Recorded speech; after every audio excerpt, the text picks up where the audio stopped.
Hello, everybody. Can you hear me? Okay, I'm not hearing you. Let me see what's going on here.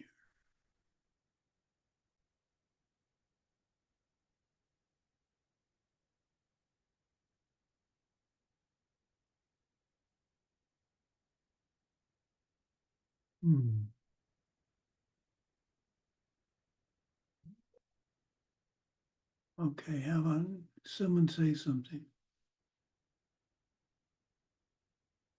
I can't hear anybody.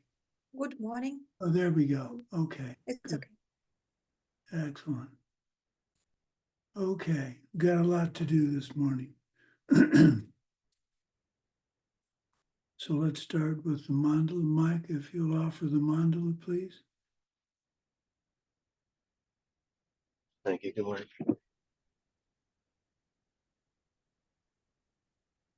Sashi Puki Jukshin Me Tok Tron Rira Bling Shi Nide Genpadi Sangye Shingdu Mikte Wargi Jokun Namdak Shingla Druparsho Idam Guru Ratna Mandala Kam Niryataya. I go for refuge to the Buddha, Dharma, and Sangha until I achieve enlightenment. By the power of the goodness that I do in giving and the rest, may I reach Buddhahood for the sake of every living being. I go for refuge to the Buddha, Dharma, and Sangha until I achieve enlightenment.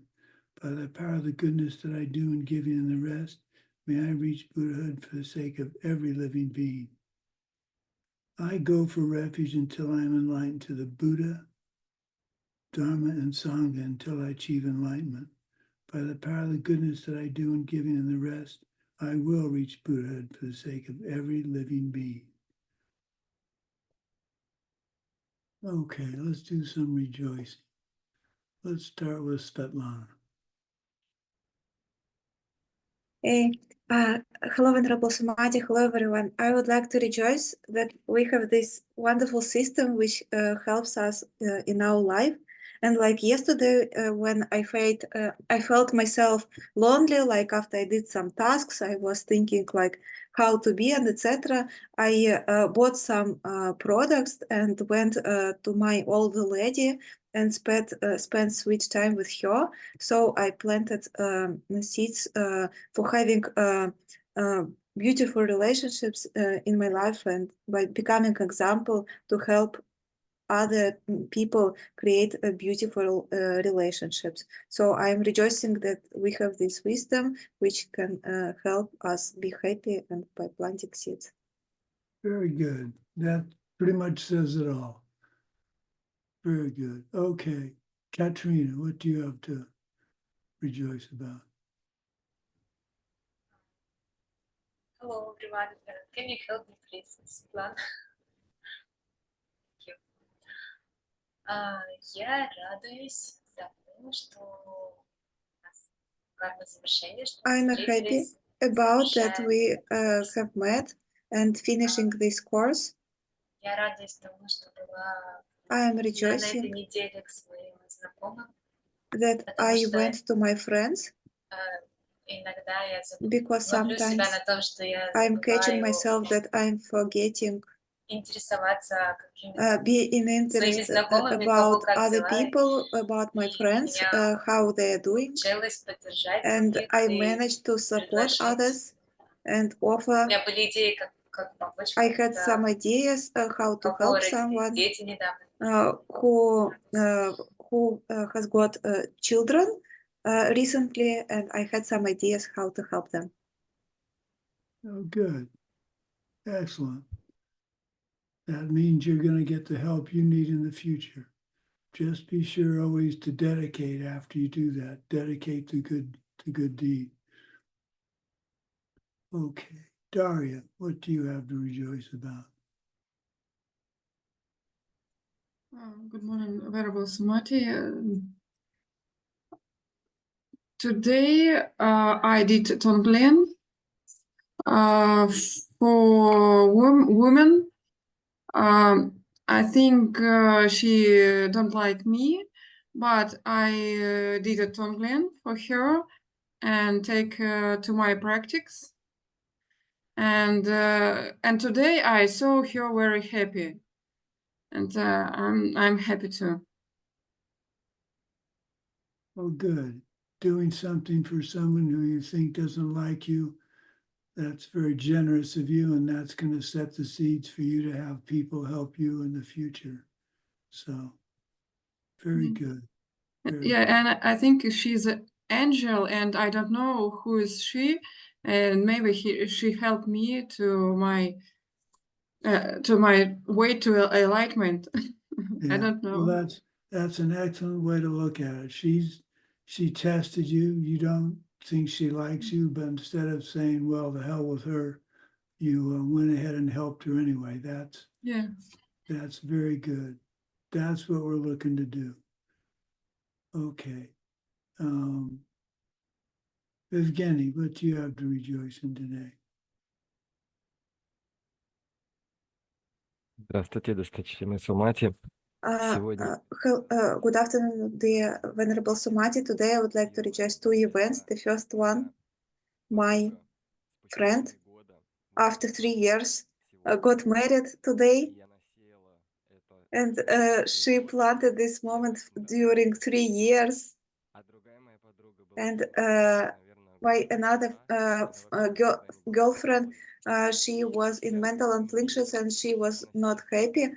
And after a week, she is so happy and joyful, like a little child. It seems like she hasn't had any mental afflictions at all before. Wow, I wonder what happened. Well, that's excellent karma. So what did you do to make her so happy? если честно, я ничего не делал. Honestly, I didn't do nothing. It happens just from my seeds, from my karma. She was always sad and always was crying and worrying and annoying. And she told that life was bad, but now she is happy about everything that is happening in her life. Black turned into white. Wow. Well, I'm glad you have the seeds ripening to see that. Okay, let's go to Mike. Hey, good afternoon. I have kind of a random one. So I found that I just sit at home a lot because like I do a lot of work and I do a lot of studying and I'm just like kind of in my living room a lot. So I decided to instead of sitting on my couch to start going to the park. So now like I'll go to the park for like 3 or 4 hours in the afternoon and sit on the bench and do my work and study and do the same thing, except I'm at a park now. So when I was coming out of the exit, when I was leaving the park the other day, I saw like a big rock in like the middle of the road, and for whatever reason, I just like I was like, I need to move that rock, right? So I got out, I parked my car, and I got out, and I moved the rock off to the side of the road, and I I dedicated it, and I was I was trying to have wisdom while I was doing it, right? And like Mhm. I'm moving this off the road so like people don't have obstacles, and people can not hit things with their cars, right? Sure. So then a couple days later, I know karma doesn't ripen this quick, but I was driving down the highway and I almost missed my exit. And as I'm drifting across the lanes, there's a big old rock in the middle of the highway, just a big rock. And for some reason, I just knew I wasn't going to hit it. Like, and I drove right over it. And, but I didn't hit it. My wheels went on either side of it. But I was just calm. I felt calm, you know? So, I don't know if that was karma ripening or something, or just something having to do with worldview, but whatever happened, it was really nice to experience, and I just want to dedicate that I hope that you know uh, everyone can see the world, see magic in the world, I guess, because that felt magical. Well, that's part of what this is all about. Who knows? I can't tell you what karma is going to ripen next for me. So what would have happened if you hadn't taken that rock out of the road? You'll never know, but you did. And you had a good ripening of some kind, which it could have been taking that rock out of the road, because maybe the next person to drive by that would have hit that rock was a very powerful karmic object that you didn't know about. So I'm pleased. I'm impressed that you connected the two and didn't hit it. That's really great. I like the idea of getting out in the park. It was 110 yesterday here, so I'm not going to be outside working on like my computer in those temperatures. But Yeah, it's about 100 here, so it's 8 degrees less in the park than it is in the city. oh wow, cool in many ways. Okay, Alona, what do you have to rejoice in today?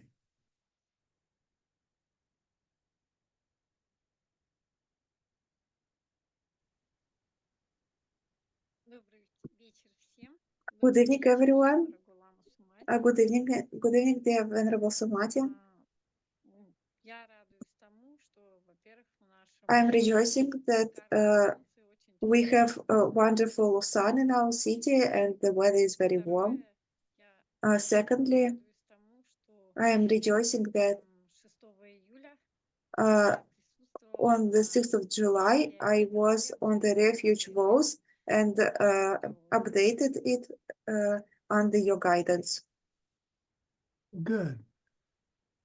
Well, I'm glad you were there, and I'm glad you feel you got updated. That's wonderful. Yeah, I saw you. There were a lot of people, but I did see you on the many screens I went through. Okay, who's next? Tatiana.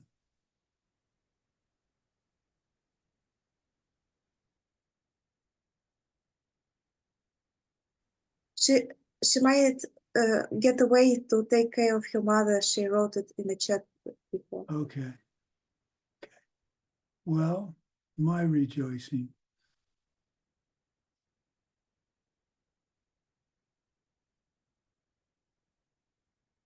I'm at a loss.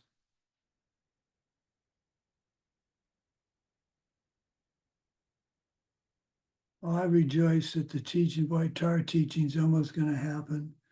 I'm quite a bit nervous about teaching to this many people, and the translation issue is going to be difficult, but I'm looking forward to trying.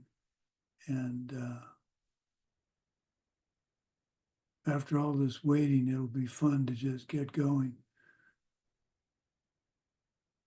I rejoice in the fact that I've got so much support from ACI and setting this all up, and rejoice in the interest that's being shown in the White Tara practice. I think it's been very powerful for me, and I'm looking forward to helping others learn about White Tara. So I rejoice in the fact that I have access to the materials to be able to teach the subject. And I rejoice always, of course, in ACI and being able to teach the ACI courses. So now I'm going to have to learn how to do it, the teaching with White Tara, with only 2 computer screens instead of 4. That's going to be a challenge. But okay. Okay, so class. we've got class 10 and class 11. Class 11 is very short, and then we have the final to go over. So we'll go ahead and get started. So class 10 is how to make karma more powerful. So we talk about the kinds of giving. We've talked about the kinds of giving in terms of giving material things and giving protection and things like that. But there's another way of looking at 4 kinds of giving. So the first one's giving for your own benefit. So those would be like offerings and donations. You get nothing back in return, but you generate the good karma for yourself. Buddhas and teachers don't need offerings, but by making an offering, you generate a vast amount of karma for you to get what you need in the future. And for you to, people to feel what you have to offer is of value. And there's a second kind, which is for the benefit of others. The third kind for both yourself and others. And the fourth kind of giving is a Buddha giving to another Buddha, neither benefit because neither of them need anything.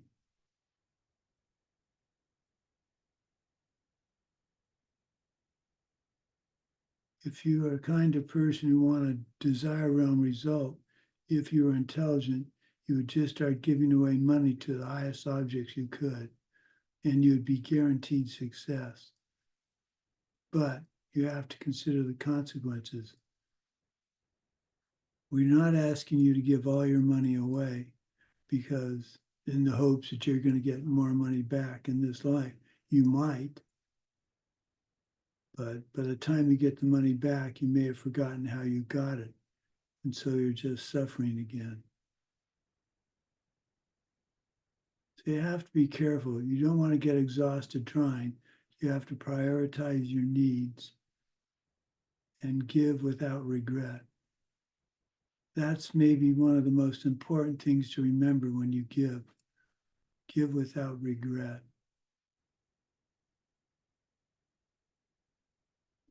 There are 7 things you can do from your side to make the giving more powerful.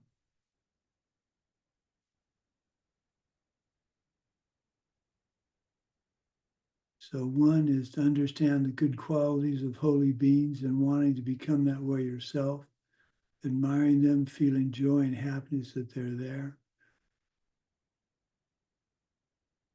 When you look at His Holiness the Dalai Lama and want to be like him, you recognize his value and want to emulate him.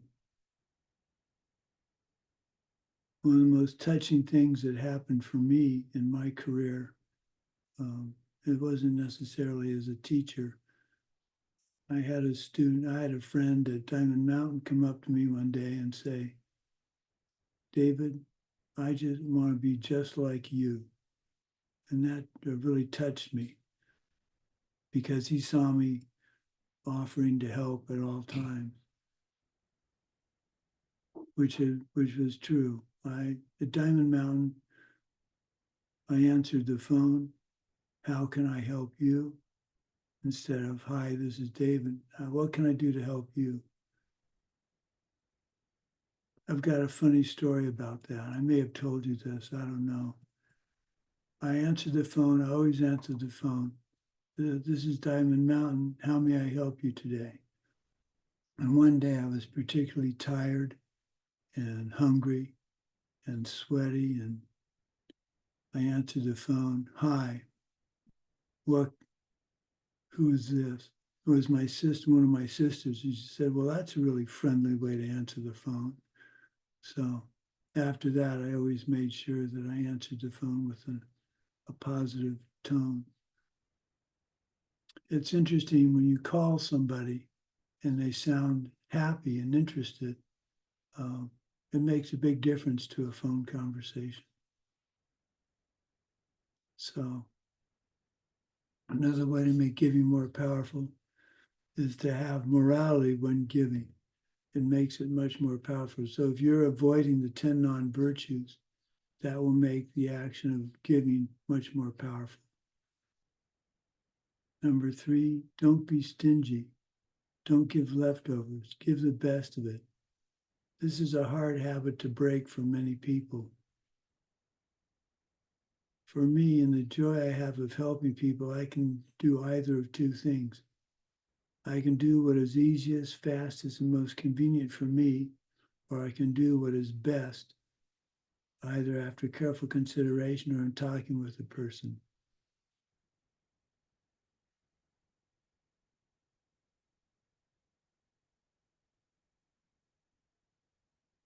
What's a good example of that?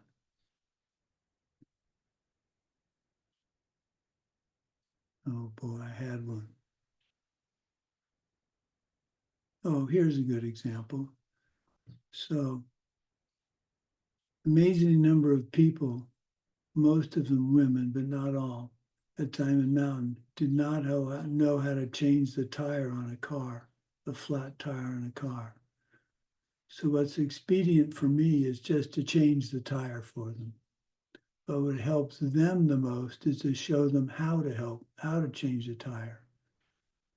So what I would do is I would basically be there and say, okay, now you have to put the jack in this position and you have to ratchet it up, and just take them step by step, but have them do the action instead of me do it.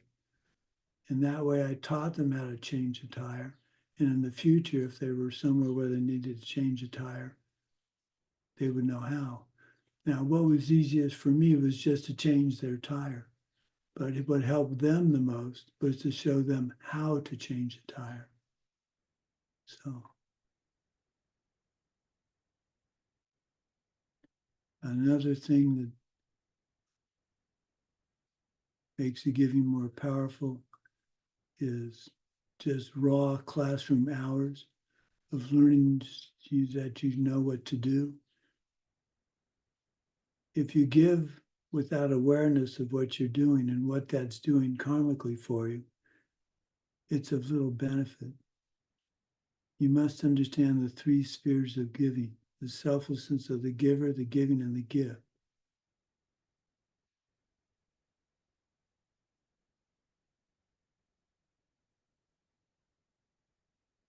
Don't do bad deeds relating to yourself.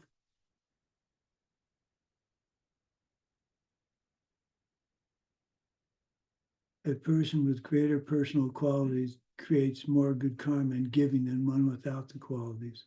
So if you're holding to the 10 virtues, you're holding to your bodhisattva vows, or any of the vows and the refuge commitments you're taking, then that immediately makes your giving somebody something much more powerful. Number 6, don't do bad deeds out of consideration for others. You don't want to let someone down, so you do something you shouldn't do because it helps them in the short run.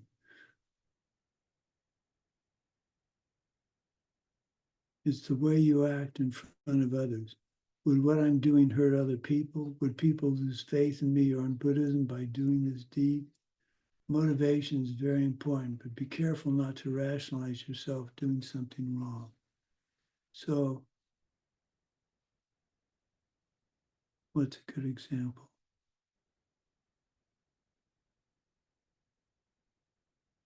It's a good example.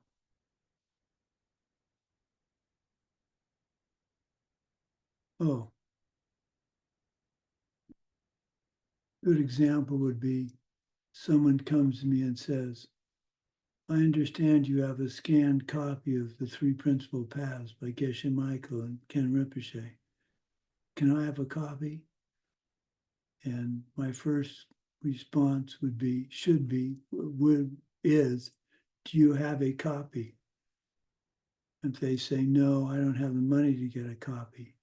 Well, I could give them the copy to benefit them, but that would be breaking my understanding with the publisher of that book, which is if someone has purchased a copy, I can give them a scanned copy, but if they haven't, I shouldn't. So instead of doing something wrong and feeling that it would help that person, I could give them a copy of the book. a physical copy of the book, but I shouldn't give them a digital copy thinking it would be, because it's the Dharma, it would help them. It's more important to give it to them than to follow the rules. And the seventh way to make giving much more powerful is obviously to understand emptiness.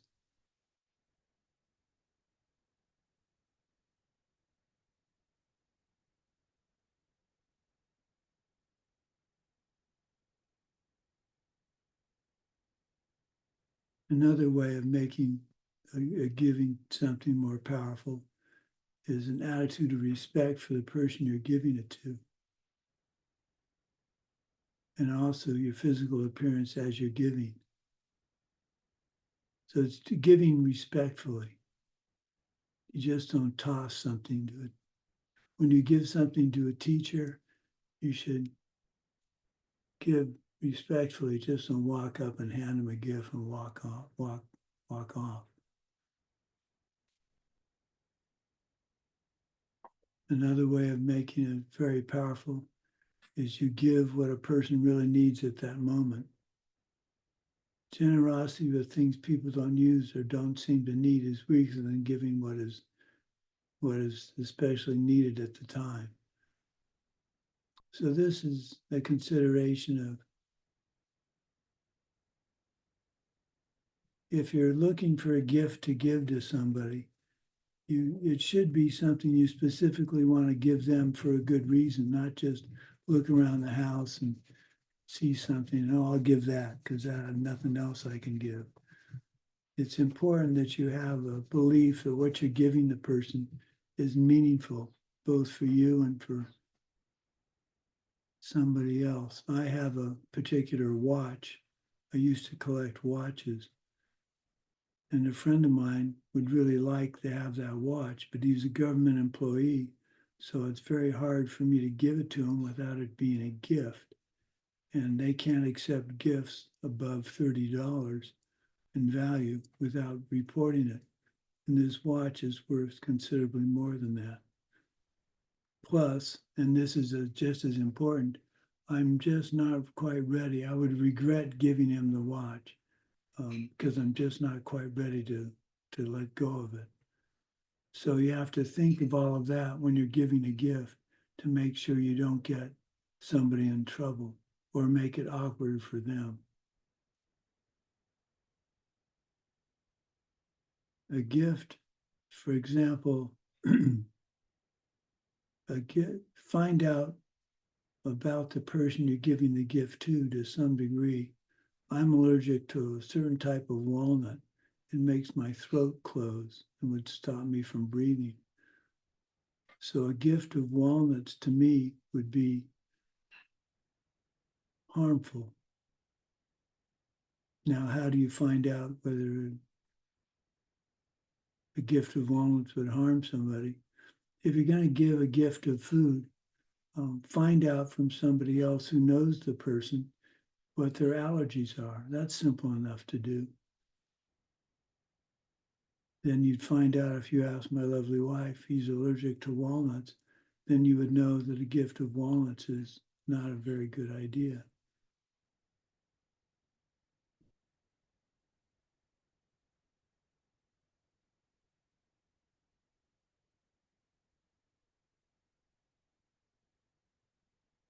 So giving to,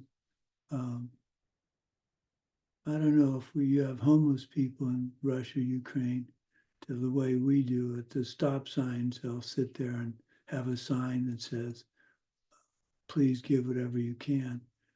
My wife used to have fresh vegetables from her garden, and she would give them to people instead of money.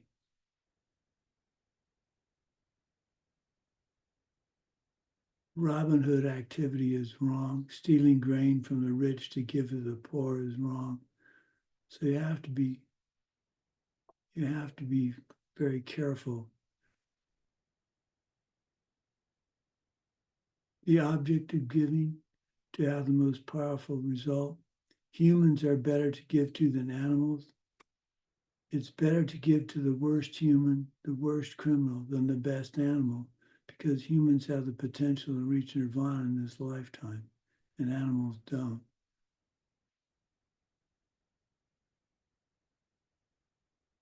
I think that's a little bit misinterpreted. We had a wonderful dog, and I think making her happy was karmically very powerful. But I didn't do that at the expense of anybody else. So I guess that's probably the point. Giving to someone who is suffering is much more powerful than giving to someone who is not in great need.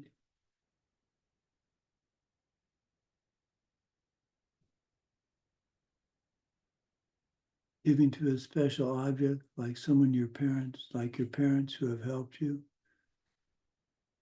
because they gave you the precious human body that you've used to study the Dharma.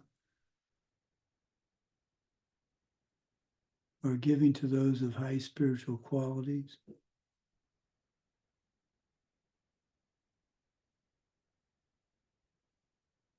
Such as someone coming out of a high meditation for the first time.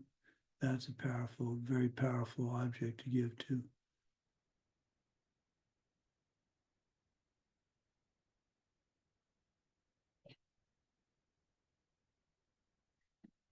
You can't do everything. You have limited time and resources.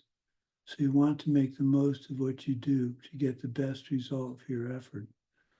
The qualities of the giver, the giving and the deed, and the recipient make the action most powerful. You can manipulate your power, your karmic outcome, by doing the deeds to bring the best karmic result.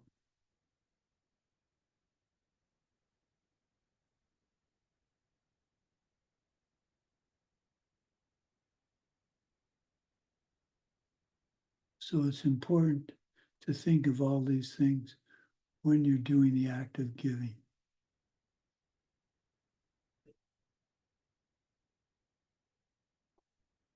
Trying to think.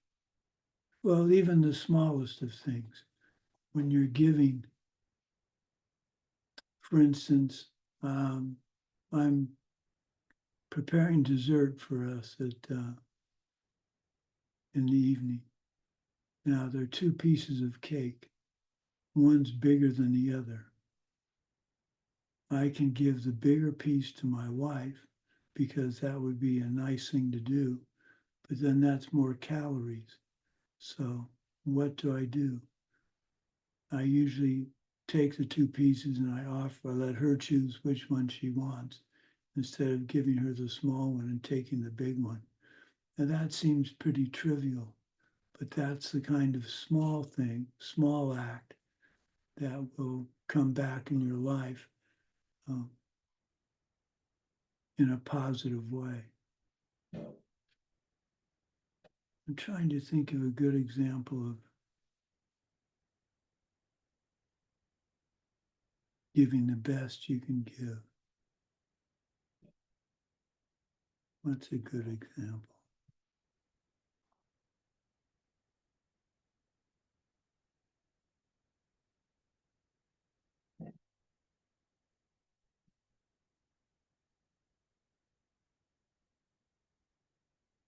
No, I can't think of one now, a better example.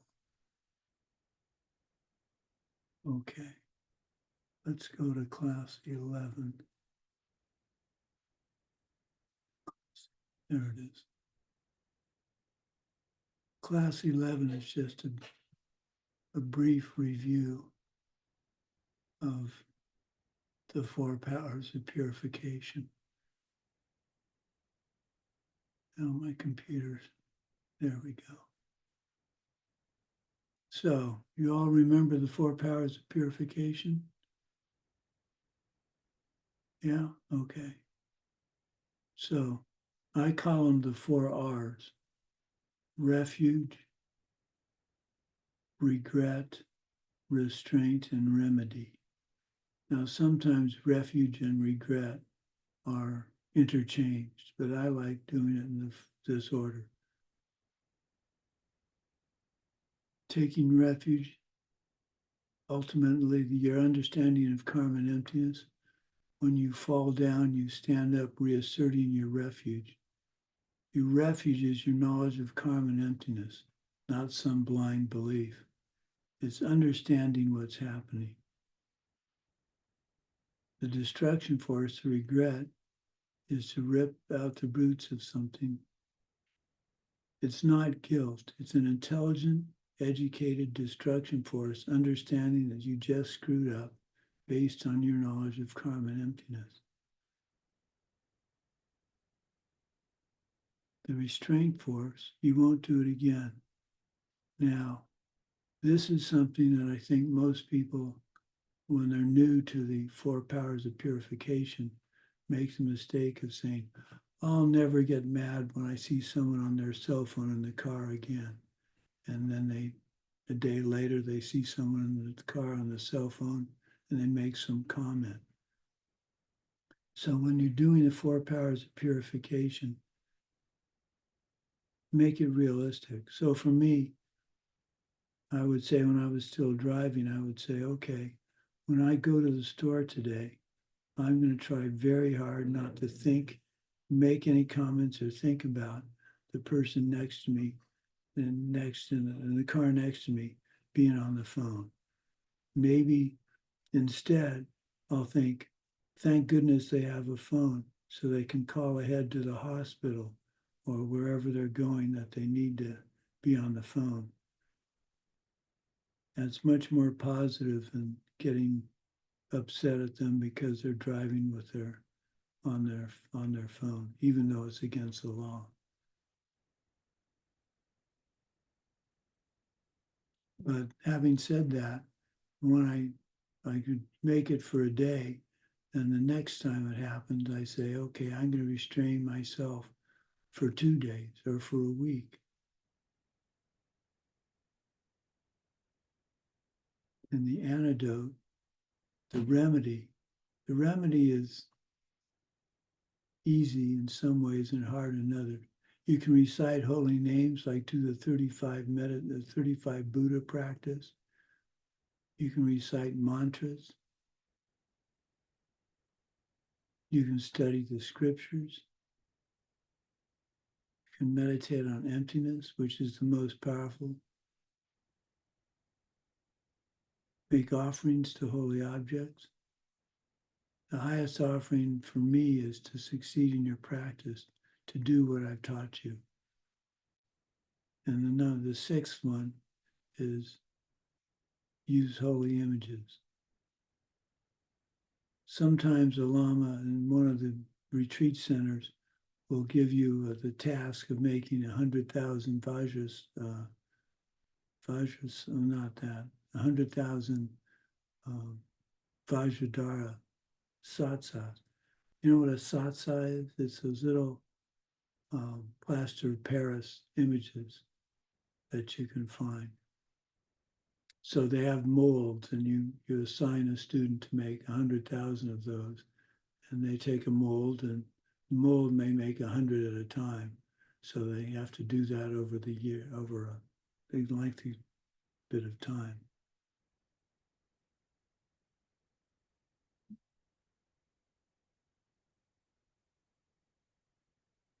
The result of purification is that the intention part of the karmic path is ripped out and dramatically lessens the ripening impact. The karma will ripen as a lessened result.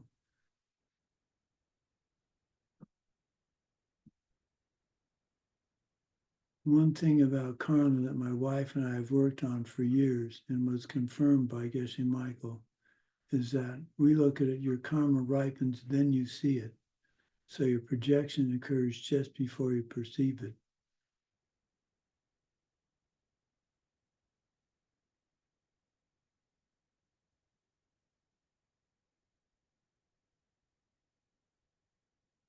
So that's pretty much what I have for class today. It's kind of quick, but it's a review. So let's go ahead and go to the final. Okay, Mike, you're up first with the first question?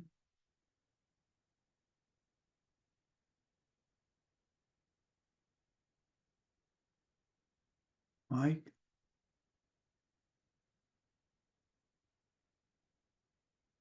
Mike?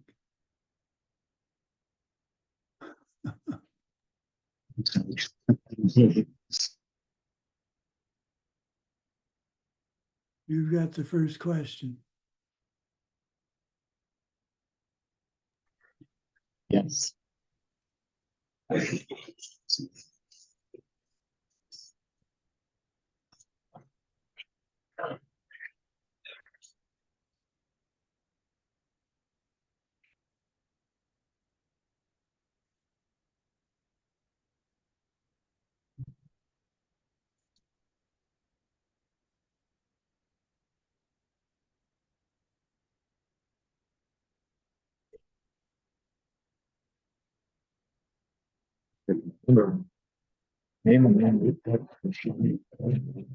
I'm having trouble hearing you, Mike.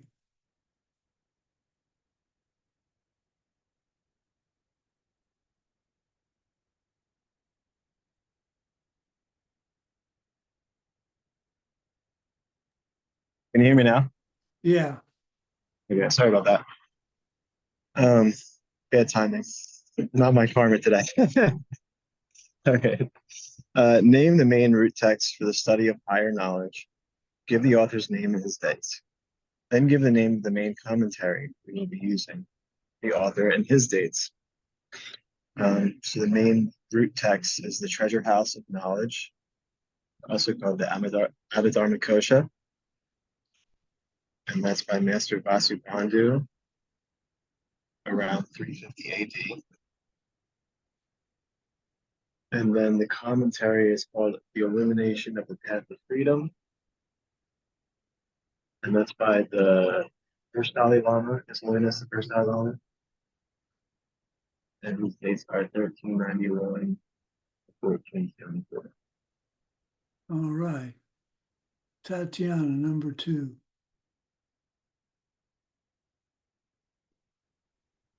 Добрый вечер. Меня слышно? Good evening. Do you hear me? Yes, yes, thank you. Вопрос 2. Объясните буквальное значение Explain the literal meaning of the words in the title of the root text. Абхидхарма-коша переводится как сокровищница Abhidharma Kosha is высшего translated as treasure house of high knowledge, Changgyonpa. И часть слова абхи означает И part of the abhi word means или приближение к чему-либо. to or becoming closer to something, karma, И that коша is any сокровищница. dharma, it is any existing object, and kosha, treasure. Не так. Сейчас мы изучаем курс, который относится Now we are studying the course which relates to в школе деталистов, the school of detailists, Хинаяны, нижней. that is Hinayana path, that is lower В school, этой школе самый and in this school, существующий объект это the нирвана. highest existing object is nirvana, У нас получается, что and it happens that we, Мастер Vasubandhu, этой книги put смысл, что such name знание нас of the book that knowledge leads us to nirvana, вот Good. примерно так. Good. something like this. That's good. Okay, next is Daria. Question number 3. Mhm. Okay, the word Abhidharma means knowledge. There are 2 types of this knowledge. True knowledge is a 3 untamed paths. The path of seeing, the path of habitation, and the path of no longer teaching. The path constitutes attained wisdom and its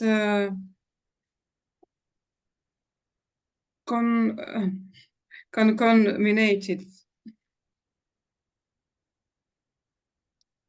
Okay, let's see, the actual knowledge. The actual knowledge is the unstained paths. These constitute wisdom and its accessories.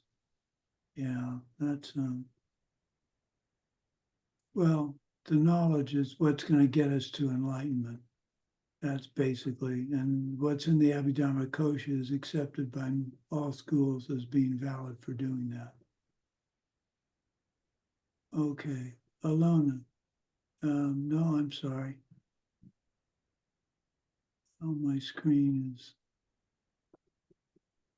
Katerina, number 4.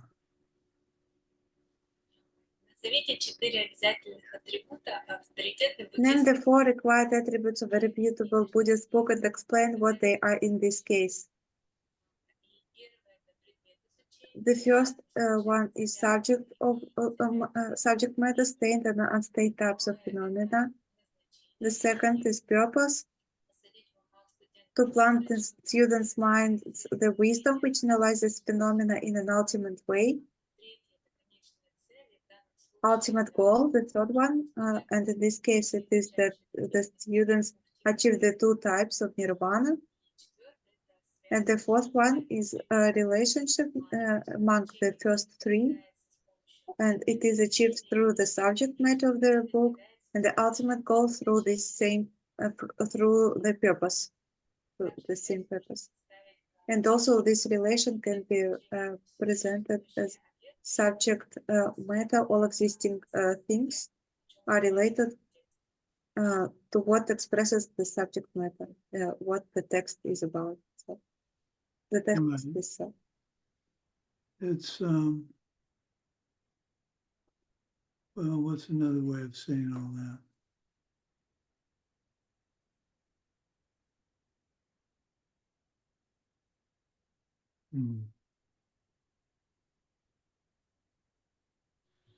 Если я правильно поняла, что If I understood correctly, Yeah, no, I'm not saying that's incorrect. I'm trying to think of another way of saying. I'm coming up at a loss for that. Okay, the next question is Alona.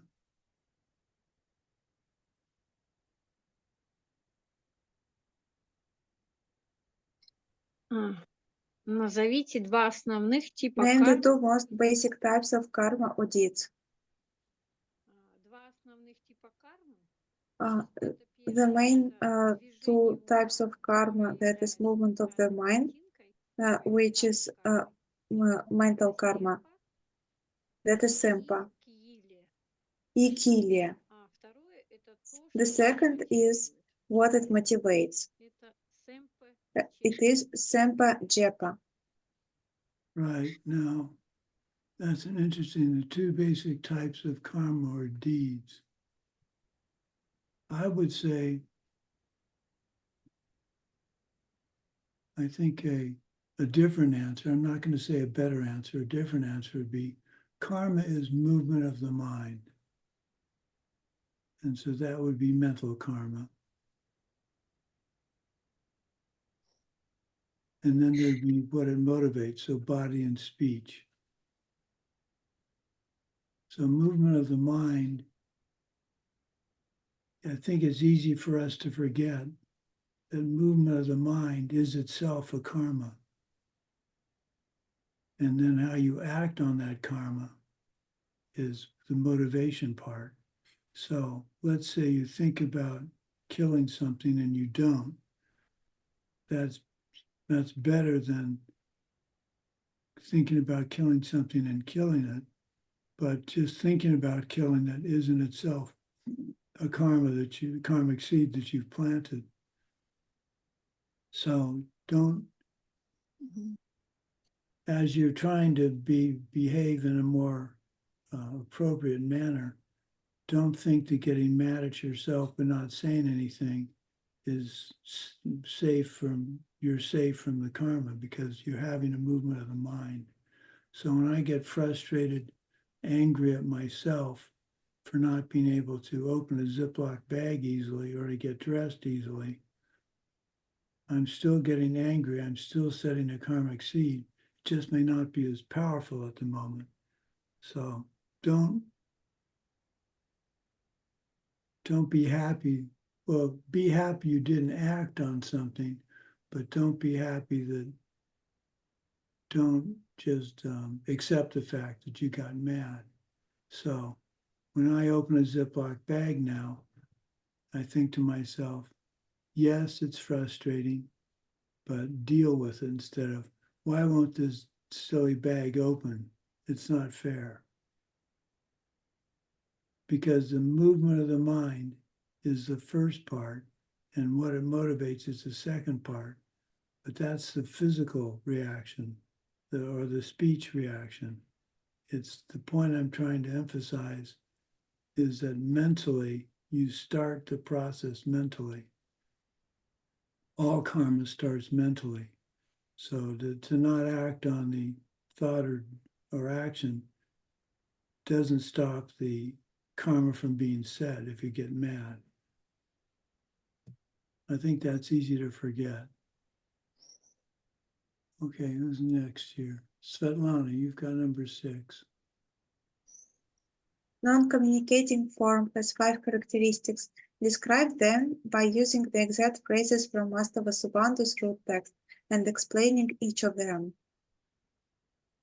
So the first one is non-communicating form is possessed by a person even during times of distraction, even when he is not thinking about it. Sam Yangpa.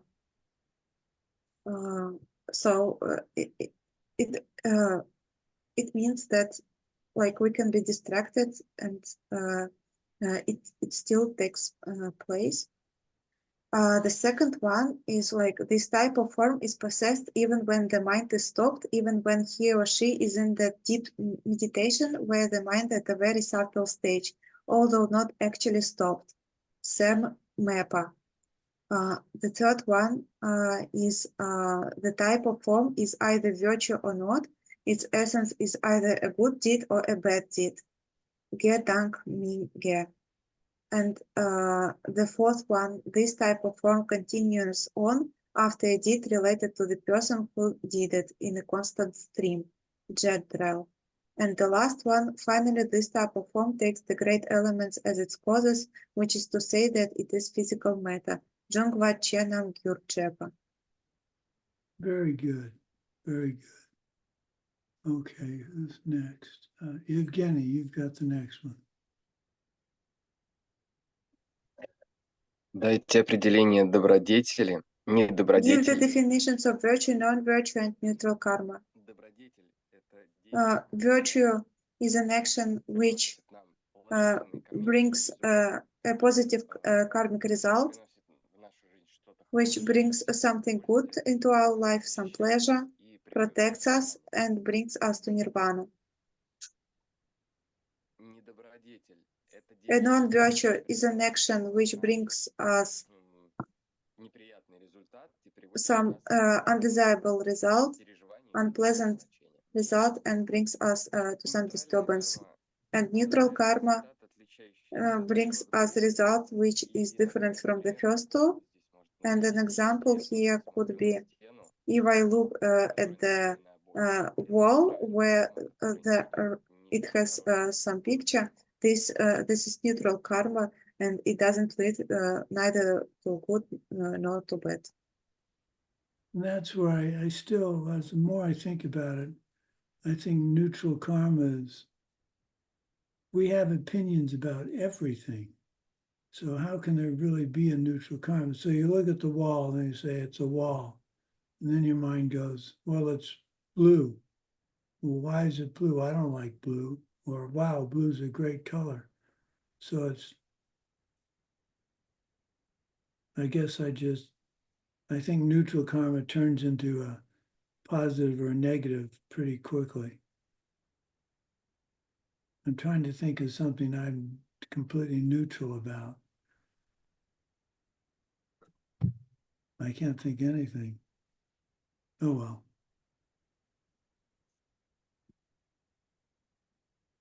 Number 8, Mike. Can I ask a question about neutral karma before we go to 8? Sure. So this. You're breaking. Can you hear me now? Yeah. Okay. Neutral karma. I was thinking about like things that I'm like not judging. Like if I'm not, if I'm walking down the street or something and I see someone like, I don't know, stealing something from a car or something. Like, oh, that's bad, right? And then like I'm walking down the street and I see someone like giving money to like a homeless person or something. I'm like, oh, that's good. But like, so those are me judging things. But is everything else then just neutral karma? Like just what's happening around me that I'm not like kind of engaged with? Like neutral karma is like me in the world, and then like the things that are happening to me or that I'm like engaging with and judging. Do you know what I mean? Is I that think kind of like I think that's a good explanation for neutral karma. Neutral karma is everything else before you have a judgment. So most of the world around you, you don't have a judgment on until you interact specifically with it. So it's neutral karma in the sense that there's a park near where you live. That's the neutral karma. Then when you get into the park and it's all wet, now you start to have an opinion about the park. And then for that particular instance, it's either positive or negative or good or bad, karma ripening or seed being generated. But until you have the opinion, so all of Tucson, I have no opinion about until I am in traffic to going to an appointment and I get stopped by a train. Up until then, I'm driving down the street and I don't really have an opinion either way. So I think that's what they mean by neutral karma. Yes, if Evgeny, I see you posted something.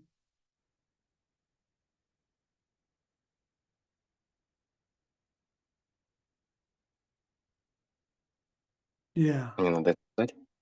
Yeah, I see what you're saying. I guess my point is, it seems to me neutral karma this is just me. It seems to me neutral karma turns into a negative or a positive karma pretty quickly. So I guess I would wonder why there's even the definition, but maybe I'm just taking it too far. It's neutral karma is your karma ripening before you have an opinion or react to it. Maybe that's what they mean. Okay, the next one is Tatiana. number 8? I asked a question. Mike was number 8. Yeah, I'll read that. Okay. Give the Tibetan words for shame and consideration. No, you did 8. Tatiana does 9. No, we didn't do 8. I just asked a question on the 7. Sorry. Oh, okay. We'll do 8 then. Give the Tibetan words for shame and consideration. Explain the difference between them. So Motsa is shame. Trel Yud is consideration. And I have here shame is for you and consideration is for other people. So shame is saying that I didn't steal the cookie because I would feel bad about stealing, or that I'd feel bad that I'm breaking a vow, or just because stealing is wrong. And that's a judgment that I've decided to make with my own moral compass and my own value system. Right. And then consideration is saying I didn't steal the cookie because someone was watching me, or I know that someone wanted that cookie, or that I would be disappointing my mom by stealing it. So like I personally wouldn't feel bad about taking the cookie, if nobody found out and nobody was affected by it. Right. So consideration is if I got caught, and shame is I shouldn't do it because I know I shouldn't do it. Right? It's wrong as opposed to there's consequences. Right. That's well put. It's wrong before as opposed to there's consequences. That's very nice. I like that. Okay, number 9.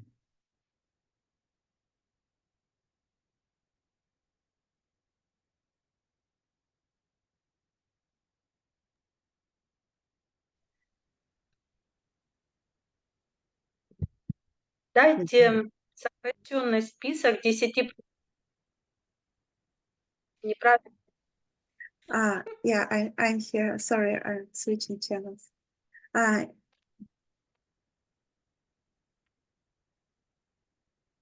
Give the abbreviated Три.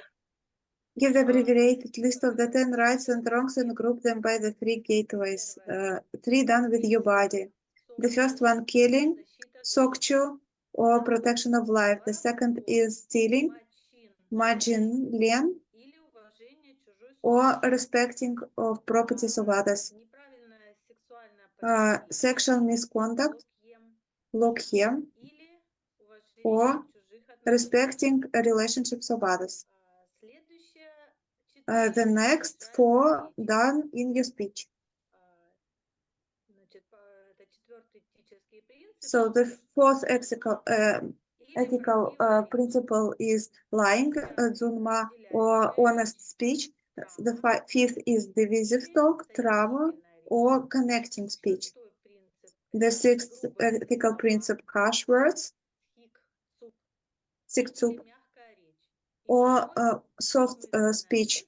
And the seventh is idle talk, Или sequel, содержательная речь. or И some meaningful speech. которые And the last 3, содержатся в наших which are done in our thoughts. Восьмой этический The принцип. eighth ethical Желание, principle зависть is всем.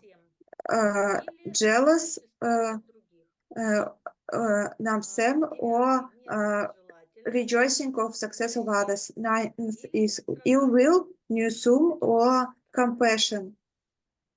И десятый, неправильное The 10th is мировоззрение. wrong views, Невежество, локта, misunderstanding, or lokta, or opposite wisdom.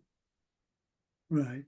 So not believing in past and future lives or karma and emptiness versus believing them and having correct worldview. Very good. I like the shame and not the shame, the compassion. And what'd you say for craving? You said, was that the one you said love is, what'd you say for 8 and 9? Would you repeat that?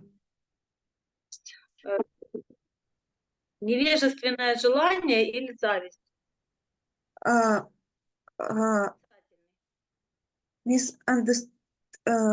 Ignorant desire or jealousy. Right, but you said something about compassion is the opposite. Ill will was compassion, was the opposite. Oh, I liked what you said. I'm trying to have you repeat it so I can remember it. Хорошо.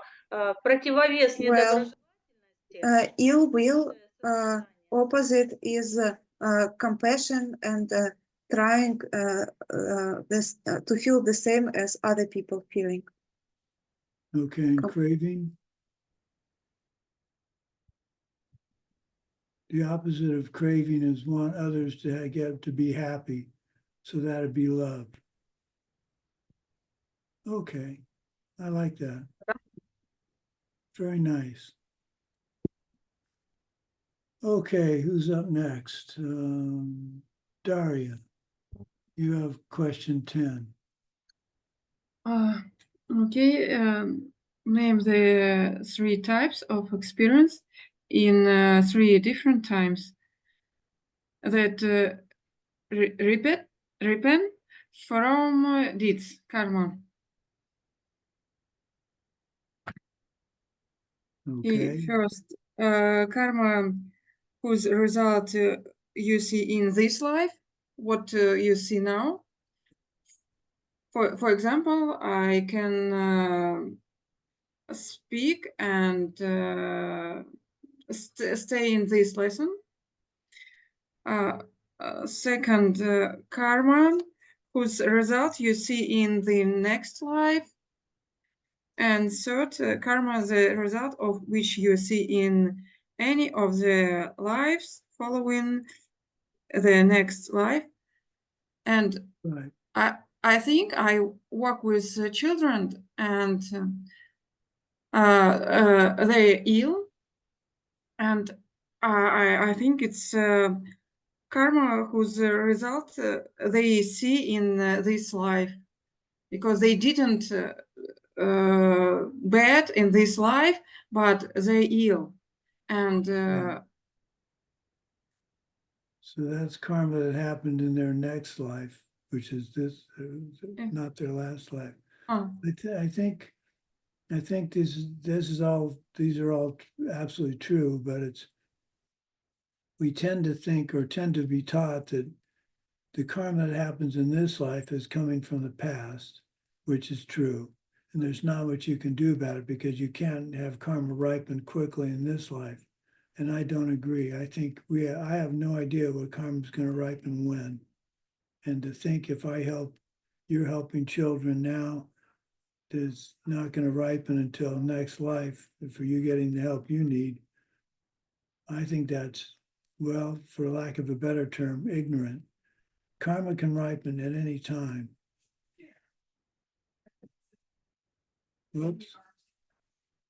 Someone's here. Hang on a minute. Lori's a little early. Yeah, go, just take your time. Well, it's 11 o'clock. We're not going till 12:15. It says you don't need to go till 12:15. She told me 11:15. You told her 11:15. Hang on a minute, you guys. I have to go take care of something. No, 12:15. It is 12:15. You're right. It is. Well, I'm very early. Okay, never mind. Never mind. Thank you. Yeah, my ride for an appointment showed up an hour early. So anyway, what I was saying about don't worry about what time frame karma is going to ripen, because you don't know what's going to set it to ripen. Most importantly, just continue to do good deeds, and that's what counts. What are you all smiling about?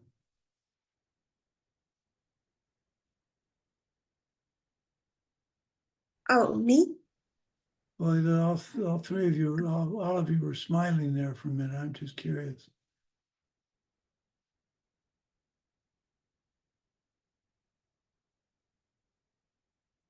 I was just smiling because I think it's interesting coincidence when we are talking that we don't know which karma is ripening, and then there was some person who entered your place, and it was like for 1 hour earlier, and then you are teaching us that the best we can do is planting good, powerful seeds. It's like as an example in action.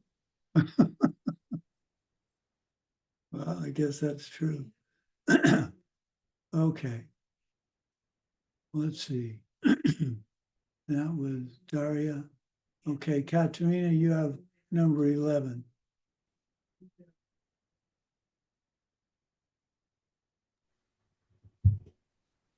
Выберите 3 плохих поступка по каждому. Select 3 bad deeds, one representing each of the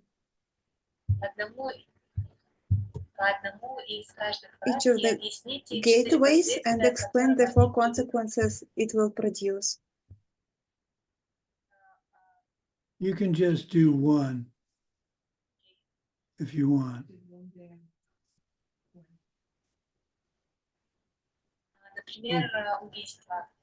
For example, killing, and in body it will be a ripen result, rebirth in some lower spheres. The second is corresponding experience. You'll have corresponding experience, even you are born as a human. If you kill someone, maybe you will be killed in the next life, or you will have short life, or you will be ill all the time. The third result is the corresponding habit. You will do the same things and hurt others. And the fourth is the result is about surrounding environment, even if you're born as a human being. Okay, we can let's just do the one in body. Very good. Okay, let's go to the next question, which is Alona, number 12. Согласно школе ум только, когда вы видите, According to the mind-only school, what are you really looking at? It's when you're looking at something, it happens that two things are happening from one mental sense which were planted in the mind before. Name those things. The first one is consciousness of the I, Nikki Namparshapa. And the second is the physical faculty of the eye to see, which is actually foundation consciousness appearing as this faculty. Nikki Wangpo. Very good. Okay. Next is Svetlana, number 13. Number 13. Explain how mental seeds from karma are planted and then where they stay and how they go on until they produce their consequences according to the mind-only school. Mental seeds are planted through your awareness of what you do, say, or think. It relates to Bakchak.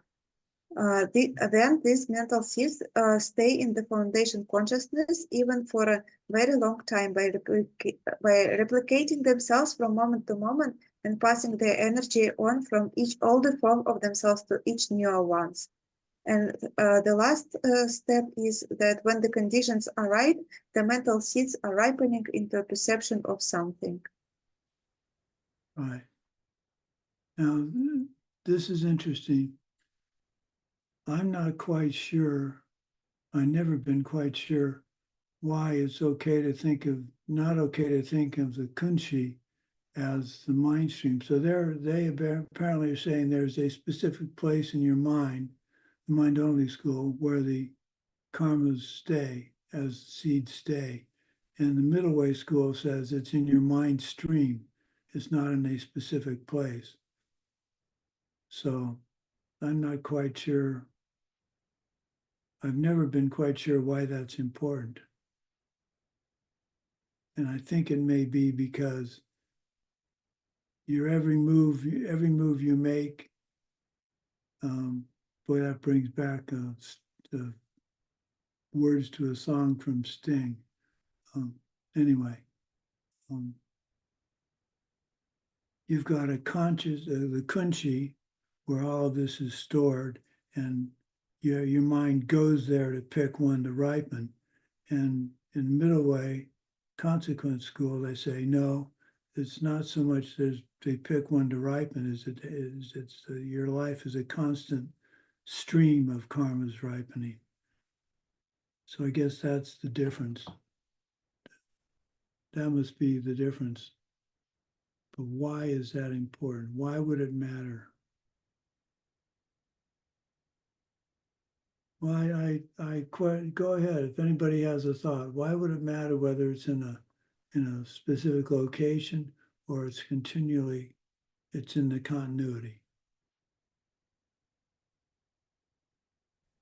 May I give a suggestion? Sure. Like, Sure. Yeah, as I heard, maybe like Lord Buddha created those mind-only school for those people who were scared to listen to the middleweight school, that there are nothing, and it's just only my suggestion. So it was created. There is some storage, like some refrigerator, which encompassing all those seeds which can be ripened. So to pacify minds of those people who are not ready for the for the middle way teachings. Lana, that's very, very astute. I think you hit, that makes most sense to me. So if you're mind only, you have trouble understanding the middle way consequence school. The Kunshi gives you something solid to think about. There's this seemingly self-existent place where the bakshaks are stored. Whereas if you're middle way, you don't need the self-existent thing where they're stored. You accept that it's a flowing mind stream that's projecting as every second of every thought of every day. So very good. I like that. I'm going to think about that some more. Okay, what's next?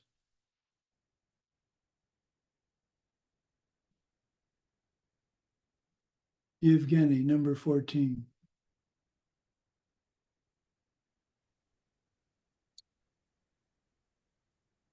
В сутрах есть много упоминаний о том, что Будда There are many places in the sutras where the Buddha stated that the whole universe and everyone in it is mind only. The mind only school took this to mean that there are no outer physical objects at all. Explain what two things the Buddha actually had in mind when he said that everything was mind only.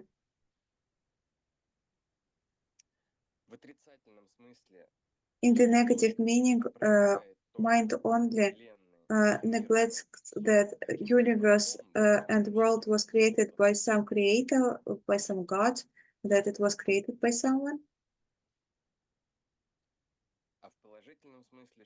And in a positive sense, mind only school asserts that our mind is the only source for the creation and ripening of karma.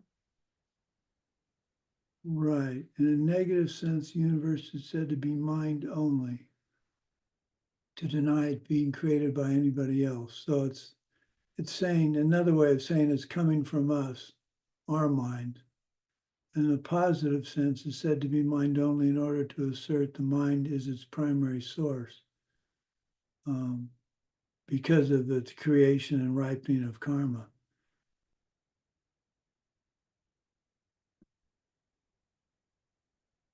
Right. It's the misinterpretations. It's not mind only. It's in our mind. It's mind only in that all the world and everything in our world comes from our mind only, not from the Creator God. Okay, what's next? Mike, number 15. Thank you for that distinction, by the way. That was super helpful. I get confused with the I mind do only. too. I've been studying this for years and I still have to stop and think about it. It's like, wait, mind only? What do you mean mind only? All right. 15. Maitreya, in his work entitled The Higher Lion, describes 6 different steps in the process through which the tendency to grasp to some self-nature causes karma, and thus the world of suffering life. Describe these 6. Number 1, we're born as humans with the seeds to see things as self-existent. Number 2, things happen and we start seeing things or seeing those things as self-existent. Number 3, some things appear desirable and other things appear undesirable, and we think that that's coming from their own side. Number 4 is we start to develop ignorant liking or ignorant disliking. Number 5, we say, think, or do negative things and thus collect karma. And then number 6 is karma ripens and causes the process to start over again. Right. So the problem is, the good news is you're in a human realm. The bad news is when you're born, you immediately start this tendency to see things as self-existent. And the earlier you can get onto the karmic path, the better it is for you as a human, because you have more time to try and get free from your suffering. So I always rejoice in the fact that so many of you have children that are interested, and so many of you are so much younger than I am. I met the Dharma in 1998 at the age of 35. And most of you, I don't think, are much older than, well, that's interesting. How old is everybody? Let's ask that question. I'm curious. So Svetlana, how old are you? In 1998, it was 6 years. Yes. So you were born in 82, so you're 92. I was. 92. Okay, Yeah. so you're 32. Okay. It will be in summer. Wow. Well, you look more like you're 25. Katerina, how old are you, if I might ask? If you don't want to tell me, you don't have to. 32. I didn't 32 catch when I met with Dharma. No. Когда я встретила, мне было 32. When I met Dharma, I was 32. How old are you now? 37. 37? Nah, you gotta be 30. Okay, Tatiana, how old are you? Ну, в 98 году мне In было... 98, I was 29. Когда я встретила Дharmu, When I met Dharma, I was 50. а сейчас мне 55. And now I'm 55. 55. No, you're 45 if you're a day. Yevgeny, you look as ever how old you are. Guys look their age. How old are you? Мне 35, сейчас мне 35. I'm 35. 35. Wow. When did you meet the Dharma? 31. 31. Wow. Well, that's many years more earlier than me. What? Okay. Mike, how old are you? I'm 38. I was And born when in did you meet the 85. I'll be Dharma? 39 in September, though. When did you meet the Dharma? When did I meet the Dharma? 6 months ago? Yeah, literally like maybe February of 2023. Well, that's fine. Well, I've been good. looking for this all my life, though. I'm like, where has this been? You know, I could have used this 20 years ago. Right. Well, that's, yeah. Yeah.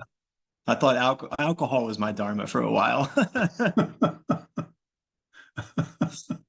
Nothing's like the emptiness of a blackout drunk. All right. Okay, Alona.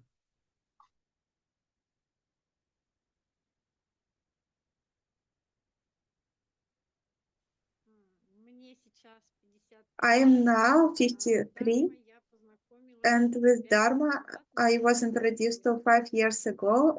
I was 48. Wow. Well, I've got it. You look more like you're 42 to me. Daria, how about you? Спортгены. In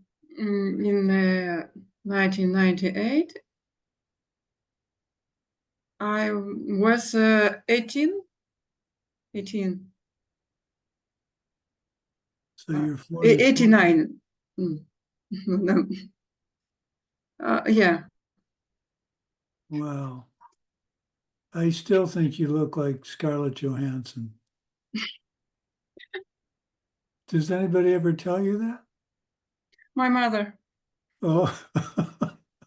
But she always said, but you best than Scarlett Johansson. Oh, There, thank you. that's what My mothers are mother. for. That's what mothers are for. Well, You all look much younger to me. Everybody looks younger to me. So okay, let's get back to what we're doing here.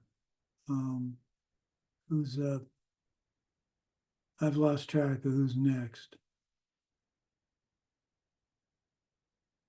Tatiana? Это мой самый любимый вопрос. Он мне достался. It is my favorite question, and it was given to me.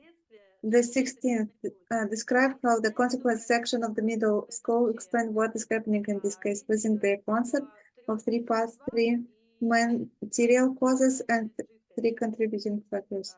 Three beings and one glass of liquid. Using this concept of three paths, three materials causes, and three contributing factors.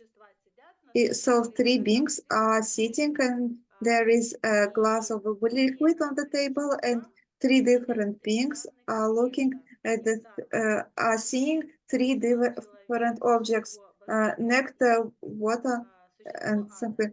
A human being, God, and hell being, or starving ghost. And those three objects can be considered as three basic objects.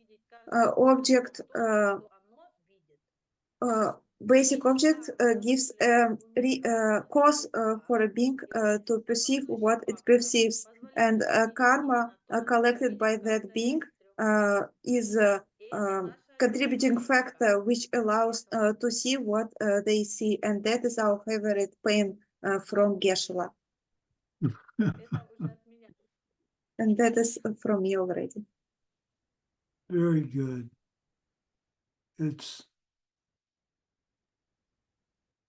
Now I would say, if there's a pen and I see it as a pen and the dog sees it as a chew toy, and we leave the room, I still leave you with the question, is the object still there? If there's no one there to see it, no one there to project it, I would have to say it's not there anymore. But if that's true, then on the other side of this wall, there's no. Maybe that's what neutral karma is. Maybe that's what neutral karma is. Maybe neutral karma is everything that happens that populates our world that we aren't seeing and interacting with. So I don't see on the other side of the wall, I don't see that there's a room, but if I open the door, there is a room. So maybe the neutral karma is everything that's existing that I'm projecting. I'm having karma ripen to project something I'm not seeing right now. Maybe that's neutral. I have to think about that. That might be what neutral karma is referring to.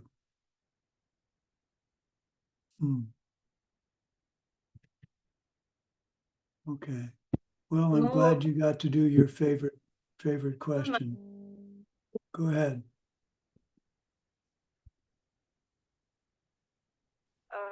Ну, я вот просто думаю, And что в данном I'm just thinking that in this case, it is necessary to have three constituents, and we are losing contributing factor karma of each being, because there are no one, there is material cause, but there is no contributing factor, and then it rests as a potential which is possible to become something independent on who will enter the room. So there should be three parts, three objects, three types of karma, and material cause. So Right. I'm starting to confuse someone. I will stop. Thank you. That's okay. You're confusing me as well. Now it's an interesting, I've had this discussion with my wife, and I'm trying to figure out what we came to.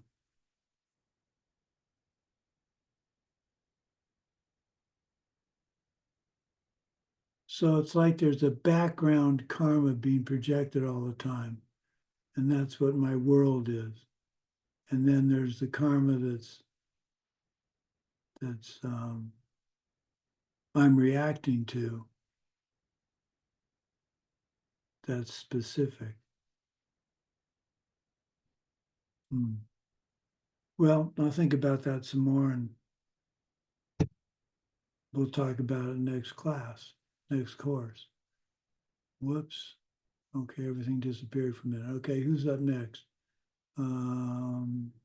Daria, number 17.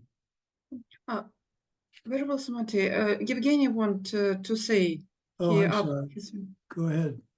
Evgeny, go ahead. I didn't see that. Я хотел сказать о I нейтральной. wanted to say about neutral karma. Okay. Это просто мое предположение. That is just my suggestion that Семя открывается. a seed is ripening. I'm seeing something. I'm seeing my room, people, bus. It is ripening, and I'm seeing that. And then another seed is ripening, and I'm starting to estimate it, good and bad, like it or not like it. So that is another seed, that is another karma is ripening. That is just my suggestion. So it's like there's the first karma is the actual thing, and then the second karma is your opinion of it. I like that. I'm going to think about that some more, but I like that. I like that.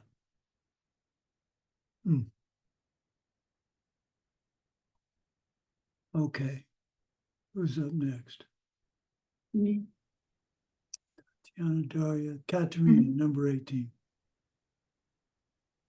Okay, and name and describe the 4 parts to a path of action for the act of killing, for example, as explained by Jetson Kappa, who followed Master Asanga.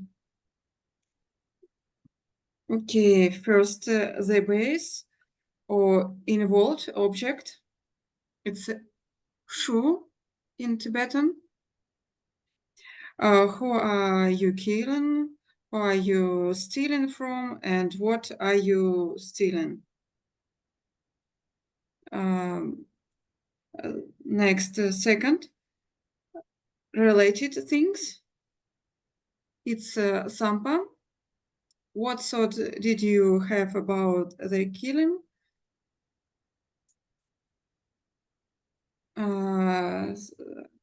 Third, the undertaking of the action. Did you take the necessary action to commit the murder? Did you murder or not? Is Jorva. And first, it's Harptuk, completion of the act. Did you complete the act? And do you have a sense of ownership and pleasure in it?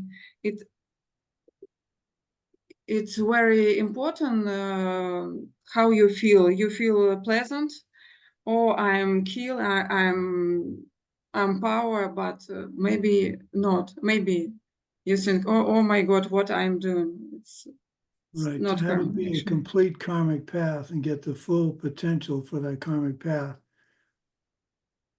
you have to take ownership. You have to say, I'm glad I killed that bug. I'm glad I killed that person. I'm glad I stole that material. If you have a moment's regret, you still have picked up the karma from the 3 previous steps, but it's not a completed karmic path. So it's not as powerful a karmic seed. Okay, next is Katerina.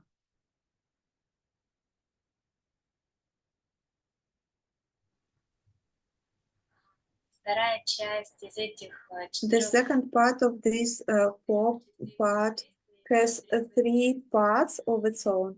Name and describe this for the act of killing. The first one is the right identification. Did you identify an object the way as it is? did you understand that it is living being? The second, did you have a mental affliction? Were you angry when you did this deed? Or maybe I was thinking about an example that people are living in some places. They are doing fishing and hunting, and they are committing a killing, and they are doing it without anger, but just to live. So they don't have strong mental affliction about it. Right. And the third, and third is motivation. Did you want to harm a person? Did you think it about in advance? We're going to do it, mental karma first, and then you're acting, or was it just randomly? So you didn't plan it. For example, a driver hit some person, some animal which crossed the door, or some people were harmed and they didn't want to do it. Then it's also won't be strong karma. Right. I think you had a very good point with the example of killing. If you're killing something to eat, to provide food for your family, that's different than killing something to collect it as a trophy. And I think that's a very powerful distinction, because we tend to think if we're vegetarian that poor people are having to kill or eating flesh from something that's been killed. Well, that's what they understand to be the right thing to do and provide for their family. So their motivation isn't, oh, goody, goody, we get to eat something that's killed. This is what I need in order to be nourished and survive. Now, the fact as a vegetarian, I don't need to eat meat, just means I'm collecting less of the karma than they are. But I'm not so sure it makes me all that much more. I shouldn't feel superior about it. I should just decide that that's the lifestyle I've chosen. And if they've chosen one where they eat meat, they'll suffer the consequences.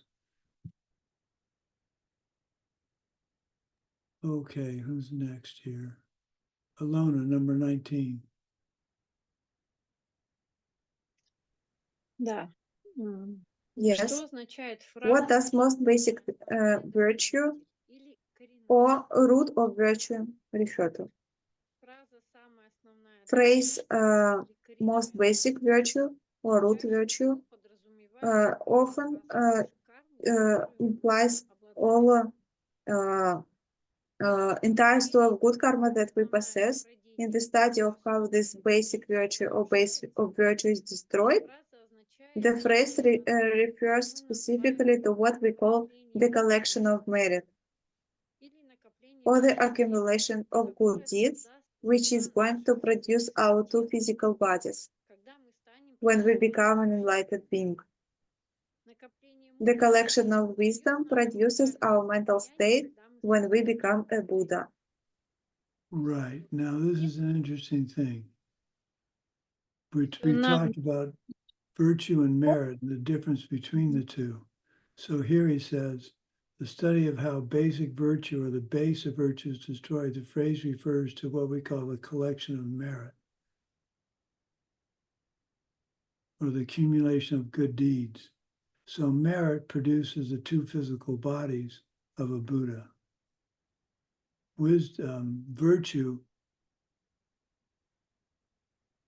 collecting virtue generates merit, and merit generates the two bodies, emanation and physical bodies of a Buddha, whereas a collection of wisdom is the mental state. So would it be fair to say, I'm just asking this, would it be fair to say that they don't talk about the collection of virtue, they talk about the collection of merit. So I think virtue collected becomes merit, and merit, the collection of all the merit, is what makes the two physical bodies of Buddha. So that's the difference between virtue and merit. Merit is collected virtue. That's what I'm thinking.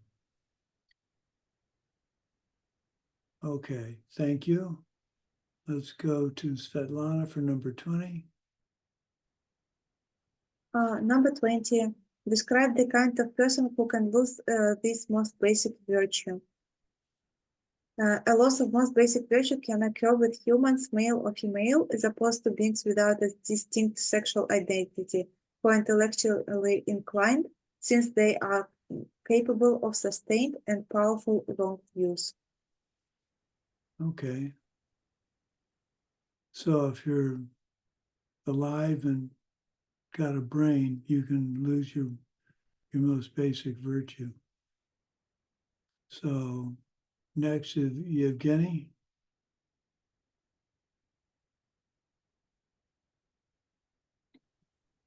Опишите 2 действия, приводящих к потере Describe основных. 2 actions which can cause a loss of basic virtue. Первое – это ошибочные The first is при которых mistaken views, мы wrong утверждаем, views, что wherein существует we причина и hold следствие, that there are существует no существует causes and results, no karma, no saint beings.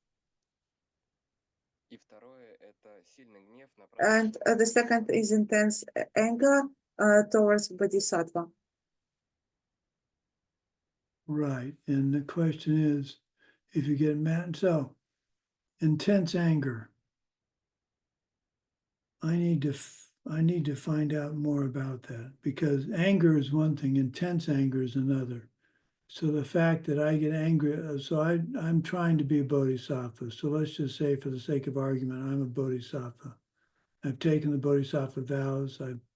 I'm following the 64 bodhisattva vows, primary and secondary vows. So when I get mad at myself, am I cutting my own root of virtue? I contend only if I get intensely mad at myself, and just being mad at not being able to open a bag isn't the same as taking that anger and doing something really terrible with it. So I think I'm going to look in the Abhidharma Kosha and see if they tell more about that. That just occurred to me. So next is Mike. That's number 22.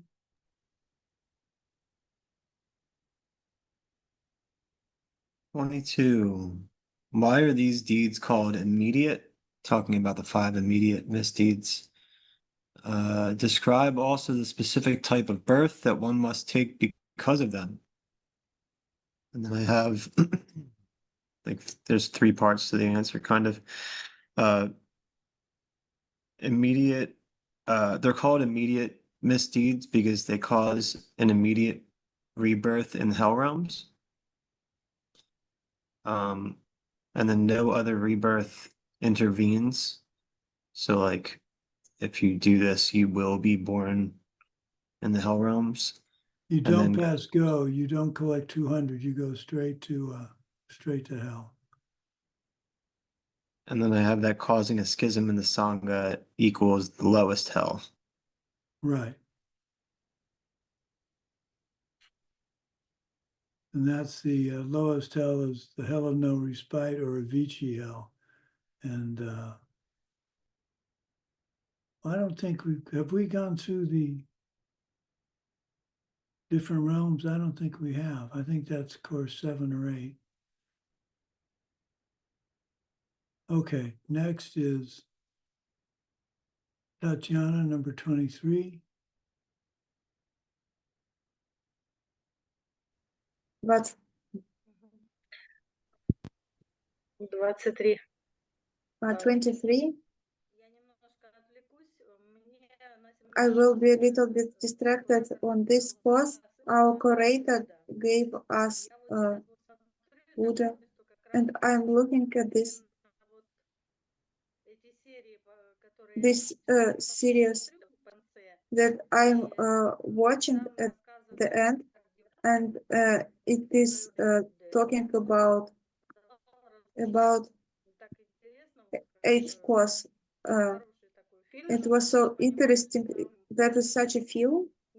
As I understand, there is no something from its from some people's from its own. And explain the order of severity for the 5 immediate misdeeds. The lowest is schism in community. For this deed, it will be necessary to get a rebirth in the lowest hell, no respite. For the period of schism, it is chaos, and no one can continue deep practices. And then number 5, causing harm to physical body of the Buddha, some harm with evil motivation. Then number 3, that is killing an arhat, enemy destroyer, who reached nirvana. And the first one is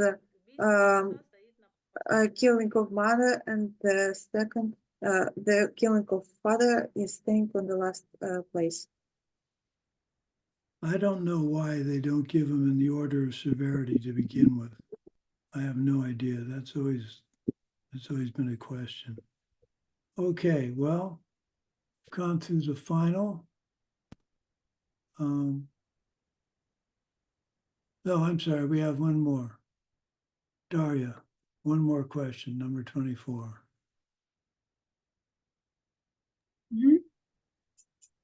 Name 4 qualities of the person to whom you perform your explanation, giving an example for each.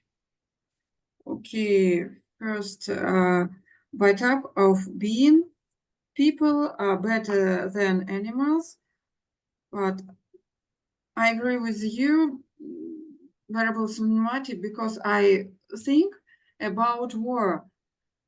Yes, people is better than animals, but in the war, animals didn't think why it happened with them, why they dead, and and they suffer in our war.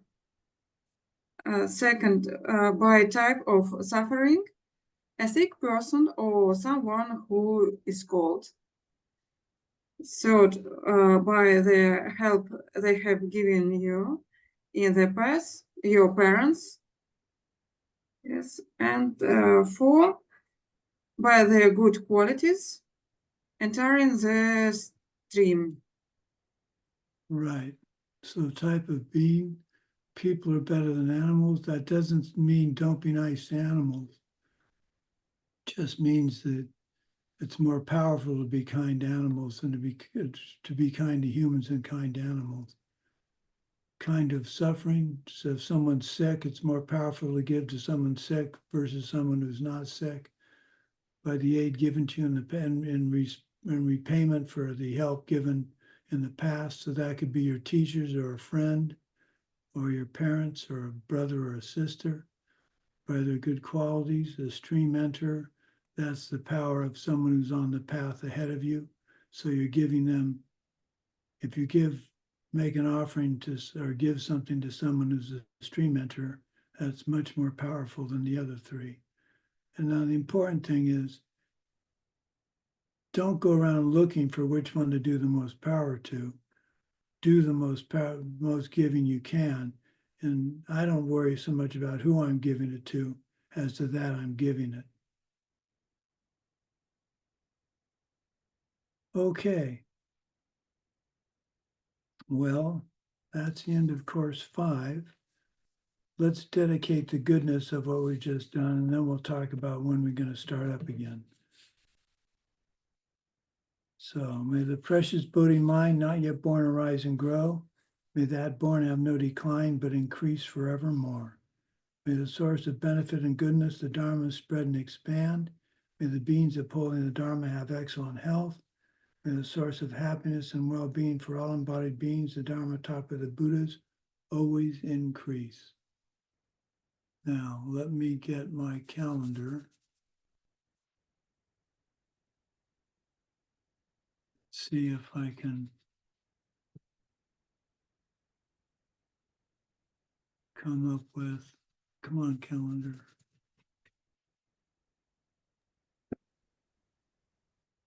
Okay, almost there. Calendar.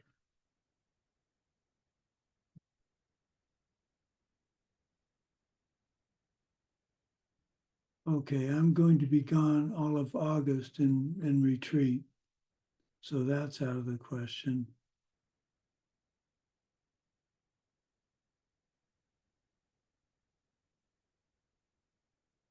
I have classes. Alam Rim's going to start again on the 3rd. Labor Day is Monday the 2nd. How about if we start up is September 9th? Okay. To start course 6.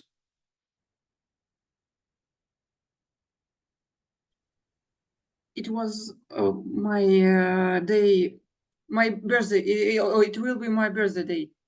9. Well, what better day to start the Diamond Cutter course than your birthday? If that's all right with you, how about everybody else? Is that gives you enough time to do the final and all, get your homeworks and quizzes done? And we'll start again at 1 p.m. on the 6th.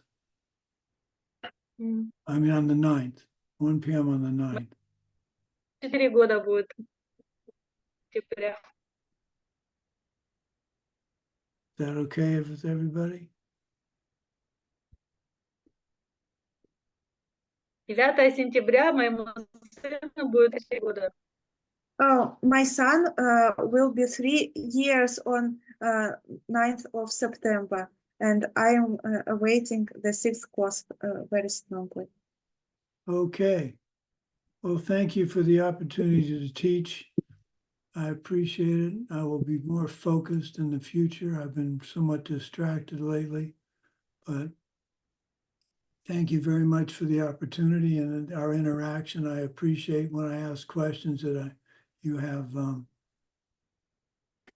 answers and are willing to discuss things with me. I appreciate that. So maybe we'll see some of you this coming weekend and look forward to that. So be safe, and we'll see you in a little more than a month. Bye-bye.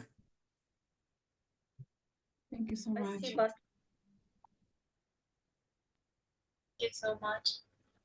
Thanks so much. Please stay with each other.